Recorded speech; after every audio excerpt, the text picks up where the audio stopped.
Cuando uno piensa, o cuando quizás en nuestra antigua vida pensábamos en hacer un sacrificio agradable para el Señor, ¿qué se nos venía quizás a la mente? Hay unas personas que son muy extremas, ¿no? Y uno los ve subiendo a Monserrate de rodillas. Hay otros que se flagelan. Incluso he conocido historias de personas que se pueden poner una especie de grilletes o cosas así en sus piernas para poder flagelarse y de alguna manera limpiar así sus culpas. Y todo eso nos hace pensar que mientras más duro o más difícil es la penitencia o el sacrificio que hace, más agradable es para el Señor. Pero las Escrituras nos están enseñando a nosotros que es todo lo contrario. Aprendíamos la semana pasada que el sacrificio que Dios quiere, ¿cuál es?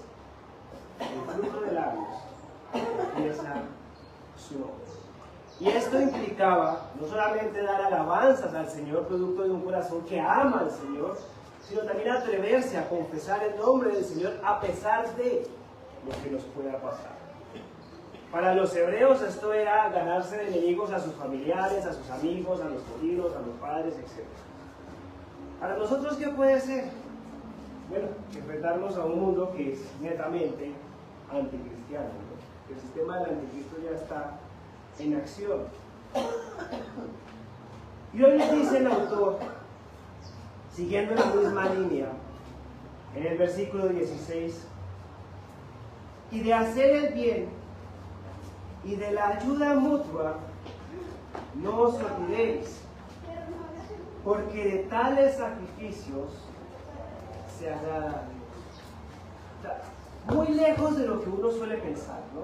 Que el sacrificio que Dios quiere es el flagelamiento, subir Monserrate de rodillas, hacer las procesiones de rodillas, etcétera, etcétera. Además, hay gente que piensa que ir a las procesiones es un sacrificio agradable para el Señor. Pero todo está muy lejos de lo que el Señor nos ha pedido. Primero es confesar su nombre, y ahora simplemente nos dice o nos recuerda el amor fraternal. El autor ya les había recordado esto a los hebreos en el mismo capítulo 13, versículo 1. Dice, permanezca el amor fraternal. Y se lo vuelve a decir aquí en el versículo 16, de hacer el bien y de la ayuda mutua, no se olviden, porque de esos sacrificios es que el Señor se agrada. Los hebreos eran como nosotros, les costaba hacer el bien, o les costaba amarse entre ellos. Y no los juzgo, porque el momento que vivían era difícil, y era muy difícil poner en marcha allí el amor fraternal, confiar entre otros, ser hospedadores, era difícil. Nos cuesta a nosotros, que tenemos un contexto histórico totalmente diferente. Pero ¿a qué nos invita entonces las Escrituras? El amor es sacrificial. Y el apóstol Pablo en muchos de sus escritos nos ha recordado también, por favor, permanezcan en el amor fraternal. Muchos dones hay, y muchos quieren muchos dones, dice Pablo.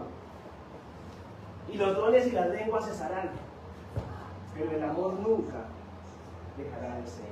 La iglesia está llamada a ser un ejemplo vivo del amor de Dios y a amarse entre sí mismos, o sea, entre nosotros mismos. Y eso es más allá de simplemente venir al culto. O sea, llevar una vida de iglesia, como lo mandan las Escrituras, es mucho más que simplemente ir el domingo al culto. Nosotros debemos aprender a convivir entre nosotros. Ayer hablábamos con el pastor y decíamos que qué bueno sería si el Señor nos provee tener un lugar de reunión, una casa de reunión, donde en el primer piso podamos hacer las reuniones, donde en la cocina podamos quizás preparar los domingos almuerzos comunitarios entre nosotros, porque eso es empezar a llevar una vida de iglesia, empezar a comportarnos como una familia, conocer las necesidades de los unos de los otros. Acuérdense de lo que nos dice Santiago, ¿de qué le sirve a usted si sabe la necesidad de su hermano y usted simplemente le dice, vaya con Dios? ¿Dónde está su fe? Hay que poner la fe en práctica. Y de eso está diciendo el autor de los Hebreos. No se olviden de la ayuda mutua y del amor fraternal, de ayudarse entre ustedes, de esforzarse por amarse. El amor, como lo dicen las Escrituras o como lo enseñan las Escrituras, no es un sentimiento, sea, no esperemos que el amor nazca en nosotros. Lo van a hacer muchas veces. Debemos esforzarnos por amar al otro. Al que es fácil de amar y al que es aún difícil de amar. Porque es difícil amarnos, porque somos pecadores. Y somos personas difíciles. Y mientras más convivimos, más conocemos lo difícil que puede ser el otro. Y es aún mayor el esfuerzo en amarse. Ese era el reto que tenían los hebreos. En medio del contexto que vivían, el escritor les dice, no se olviden de confesar al Señor, pero de amarse entre ustedes, de hacer el bien y de la ayuda mutua, no se olviden. Ahí es donde es importante que nosotros como iglesia nos podamos reunir en distintos momentos, no solamente en el culto, que vengamos al estudio de damas, que vengamos al estudio de hombres, que si en algún momento se abre otra reunión, podamos venir a hacerlo, porque es parte de nuestra convivencia. Cuando venimos a estas reuniones no solamente aprendemos y conocemos más sobre el Evangelio, sino que podemos compartir y conocernos entre nosotros. Porque en ningún otro momento ni del día de la semana lo vamos a hacer, porque cada uno está ocupado en sus actividades. Pero cuando nos reunimos es el momento de aprovechar, de contar lo que nos está pasando. Y a veces es difícil abrirnos con todo el mundo, pero es un esfuerzo que tenemos que hacer. Comenzar a contarnos entre todos nuestras debilidades, nuestros deberes, nuestros conflictos, los problemas que tenemos. Y comenzar a orar los unos por los otros y ver cómo podemos ayudarnos. Porque ¿cómo vamos a poner en práctica esto? La ayuda mutua, si no conocemos las necesidades que hay entre nosotros. ¿Y cómo las vamos a conocer si no las hablamos? Si nosotros mismos no las decimos. Entonces nosotros debemos comportarnos en realidad como una familia. Y uno a la familia no le tiene secretos. Bueno, hay familias que tienen secretos. Pero el deber ser es sin secretos. Conocernos plenamente, sin tapujos. Saber quién es el otro. Ayudarle en su debilidad. Corregir si hay algo que corregir. Señalar el error con amor si hay que señalarlo. Pero soportarlo, y amarlo, y ayudarle en el Señor.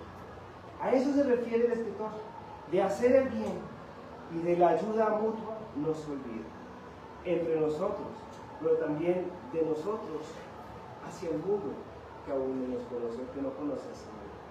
Expresar ese mismo amor que tenemos entre nosotros, expresarlo a otros y demostrar así el amor del Señor.